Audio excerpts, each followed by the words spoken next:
अस्सलाम वालेकुम, welcome back to my channel. I hope आप सब ठीक होंगे। आज जो आपके साथ में टिप शेयर करूंगी, रेसिपी तो नहीं है पर बहुत ही बेस्ट हैं और आपकी आसानी के लिए ये मैं शेयर कर रही हूँ। सम टाइम ऐसा होता है कि अचानक कोई गेस्ट आ जाता है या आपका मूड होता है बनाने को, तो आपने ये रेसिपी बनानी होती है और आपको वेट करना पड़ता है कि गोश्त कैसे मेल्ट होगा। तो 1 मिनट के अंदर मेल्ट करने का मैं तरीका बताऊंगी जो कि बहुत ही इजी एंड क्विक है। आप इसको ज़रूर ट्राई कीजिएगा। इसको जैसा कि आपको नज़र आ रहा है, मटन बीफ जो भी हो या चिकन एवरीथिंग जो भी हो, आप इस तरीके से उसको मेल्ट कर सकते हैं। और उसको मेल्ट करने के लिए क्या चीज़ चाहिए वो आपको मैं आगे बताऊंगी।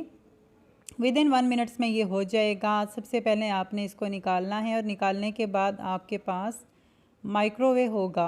माइक्रोवेव है अगर तो आप इजीली कर सकते हैं, नहीं तो सेकंड वे भी मैं आपको बताऊंगी। आपने इसको माइक्रोवेव में सिर्फ 1 मिनट के लिए रखना है और माइक्रोवेव ऑन कर देना है। 1 मिनट के अंदर ये मेल्ट हो जाएगा। जैसा कि आपको पता है कि इसके ऊपर जो होती है वो बर्फ़ होती है, वो इजीली मेल्ट हो जाती है 1 मिनट के अंदर। जैसा कि मैंने टाइमिंग 1 मिनट लगा दी है और 1 मिनट के बाद मैं आपको इसका रिज़ल्ट भी दिखाऊंगी।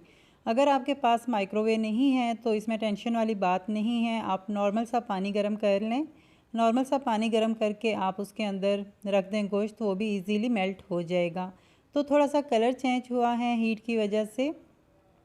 तो इस तरीके से आप कर सकते हैं। आई होप आपको ये वीडियो अच्छी लगी होगी। अगर ये वीडियो अच्छी लगी तो अपने फ्रेंड्स के साथ शेयर कीजिएगा और कमेंट्स करके बताइएगा कि आपको कैसी लगी। आई होप आपको पसंद आई होगी।